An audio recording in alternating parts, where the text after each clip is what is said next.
हाय दोस्तों, नमस्कार। मेरा यूट्यूब चैनल चंदू बायोलॉजी वाला में आपका स्वागत है। तो कैसे हैं आप सब लोग? तो अच्छे ही होंगे। अब हम लोग के बीच में एग्जाम की जो टाइमिंग बची है वो बहुत ही कम बची है। तो अब हम लोग वैसे इम्पोर्टेंट टॉपिक को कवर करने वाले हैं जो एग्जाम के दृष्टि से इम्पोर्टेंट होते हैं, जो हर साल की एग्जाम में आते रहती है। तो चलिए वैसे ही इम्पोर्टेंट आज हम लोग शुरू करने वाले हैं। और शुरू करने से पहले आपसे छोटा सा रिक्वेस्ट है, अगर मेरे यूट्यूब चैनल पर नए होंगे तो मेरे चैनल को सब्सक्राइब जरूर कीजिएगा और अपने दोस्तों तक, अपने व्हाट्सएप ग्रुप एवं टेलीग्राम के ग्रुप पर दोस्तों तक जरूर से जरूर फैलाइएगा। तो चलिए आज हम लोग जो बात करने वाले हैं, लिंग निर्धारण।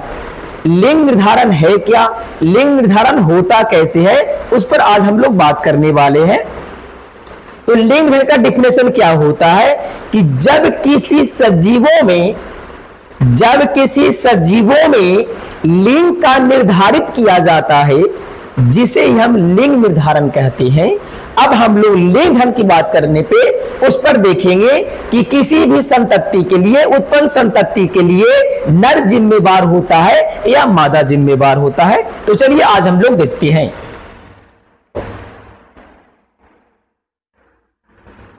सबसे पहले हम लोग देखेंगे कि जो लिंग निर्धारण होता है उसके लिए क्रोमोसोम उत्तरदायी होते हैं। अगर हम नर की बात करते हैं तो नर में जो क्रोमोसोम होता है वो होता है 44 प्लस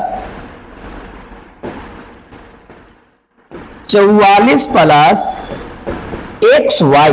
और अगर हम मादा की बात करते हैं तो मादा में जो क्रोमोसोम होता है 44 प्लस XX होता है।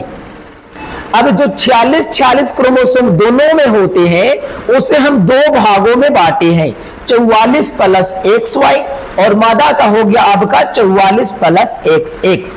अब यहां पर देखना है, जो आपका 44 नर में और 44 मादा में जो क्रोमोसोम है दोनों इक्वल होते हैं, जो दोनों समान होता है उसको हम लोग बोलते हैं देही क्रोमोसोम।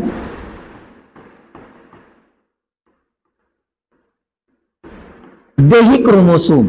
और ये जो देही क्रोमोसोम होता है, इसी देही क्रोमोसोम के कारण उस व्यक्ति का शरीर का निर्माण होता है।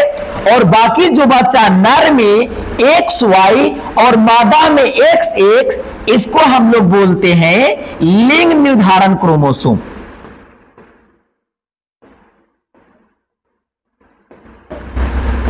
लिंग निर्धारण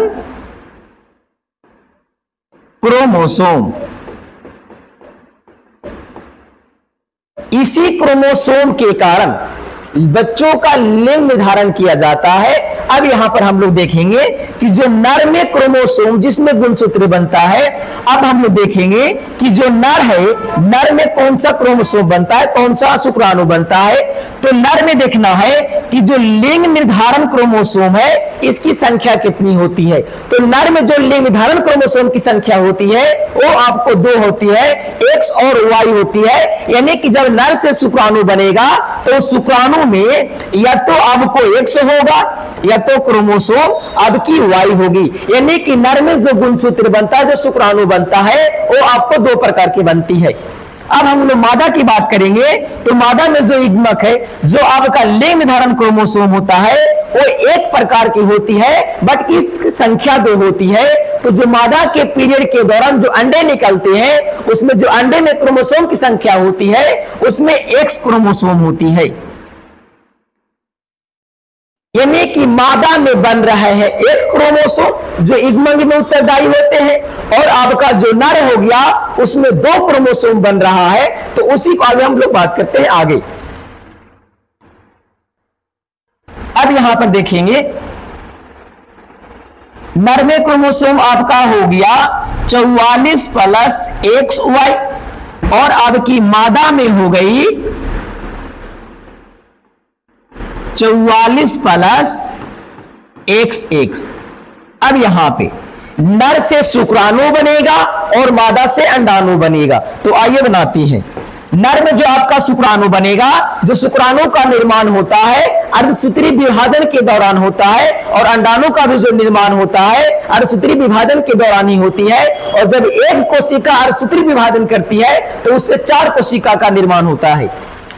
तो इससे जो आपका युग्मक बनेगा, इसमें बाबू आपकी 2 प्रकार की बनेगी, जिसमें 22 प्लस एक में एक्स और दूसरे क्रोमोसोम में आपकी बनेगी 22 प्लस वाई। इसी तरीका से आपकी मादा में भी बनेगी, इसमें हो जाएगा आपका 22 प्लस एक्स और दूसरा भी आपका वही हो जाएगा 22 प्लस एक्स।